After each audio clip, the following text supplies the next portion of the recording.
Alright everyone, we begin with actor Alec Baldwin and his latest attempt to clear his name from the on-set tragedy that shocked Hollywood just 1 year ago. There's only one question to ask here. Who put a live round in the gun? It's supposed to be a cold gun. Baldwin is taking it to the courts for the first time since the fatal shooting that killed cinematographer Helena Hutchins on the set of the film Rust. Alec's filing will place responsibility on the movie's armorer, the first assistant director, the props master, as well as the weapons supplier. Claiming in the court document that more than anyone else on that set, Baldwin has been wrongfully viewed as the perpetrator of this tragedy. I was the one holding the gun, yeah.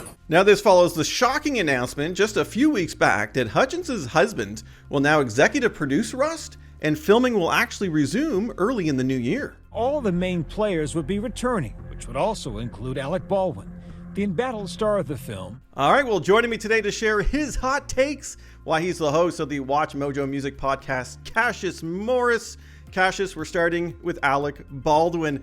What's your take on this whole thing, and should they redo this movie?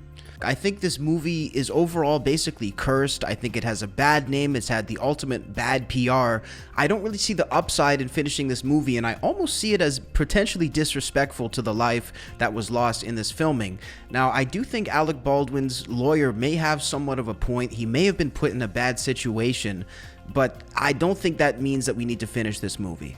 Well, I would go to any lengths to undo what happened. I would go to any lengths to undo what happened. All right, sticking with movie news, Cassius, it looks like that female-focused Pirates of the Caribbean reboot has all but walked the plank. Is that it? I think so. Yeah, Margot Robbie had been all set to star in the female-led Pirates of the Caribbean film that would serve as a separate origin story with brand new characters. Plus, writer Christina Hodson, who worked on Robbie's Birds of Prey, was to write the script. And I'm here to report a terrible crime. And what terrible crime is that? This one. In speaking with Vanity Fair, Margot Robbie says that the long in development project is a no-go because Disney executives said, quote, they just don't want to do it anymore. It was the closure I needed. A fresh start. A chance to be my own woman. Well, with the franchise being synonymous with Johnny Depp, is this an indication that the House of Mouse wants the OG Captain Jack Sparrow back after all? Especially following his courtroom victory over Amber Heard? Son, I'm Captain Jack Sparrow. Savvy? Cassius, what says you? I would definitely say that the reboot with an all-female lead could be interesting. I mean, we saw it in 2016 with Ghostbusters, sort of interesting, but I'm not sure how bad we need it when we do have the beloved characters and leads still around available to play these roles. So, interesting idea. It's potentially a shame it didn't happen, but I'm kind of rooting for Johnny Depp to come back. Did no one come to save me just because they missed me?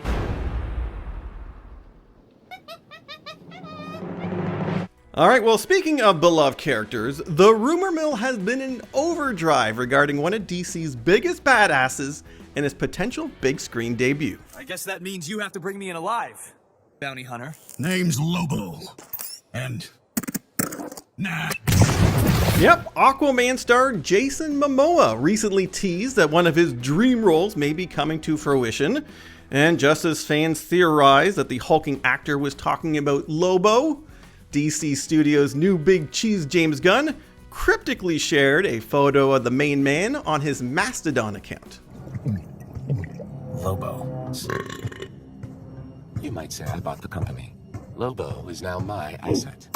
And while there have been no confirmations just yet, Momoa says that it would be amazing if it happened, and comic book fans would be very excited.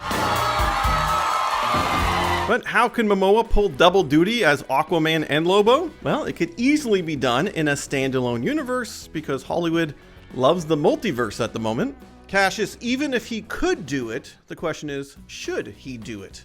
Obviously, this isn't traditional to have somebody playing two sort of contradicting characters in the same franchise at the same time. But look, I think there's room for evolution, there's room for franchises to grow, and I think it could definitely be interesting and also good casting for Lobo as well. You are nothing. that it? Not even close. Okay, Cassius, moving on to Stranger Things as we inch our way closer to the 5th and final season.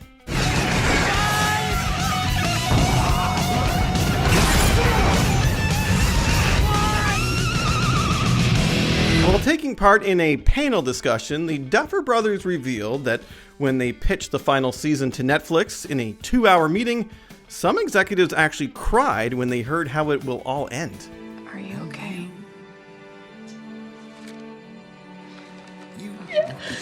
They also noted that it will be an amalgamation of everything that has come before, plus a thematic culmination of all the past seasons, with the tone harkening back to the first season. Something is coming.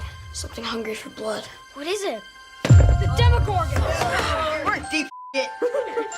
All right, Cassius, clearly we're grasping onto anything we can get our hands on when it comes to Stranger Things, the final season. Are we ready for this to end? I mean, if they're making the executives cry. You know, I think the fact that people aren't quite ready for it to end is a good sign that we're ending it at the right time. Look, the last thing you want for a TV show is someone to roll their eyes and say, is that show still on the air? You know, some of the greatest shows, Breaking Bad, Sopranos, they kept it from 5 to 7 seasons. And I think that's a good way to end it and keep things preserved for a legacy show.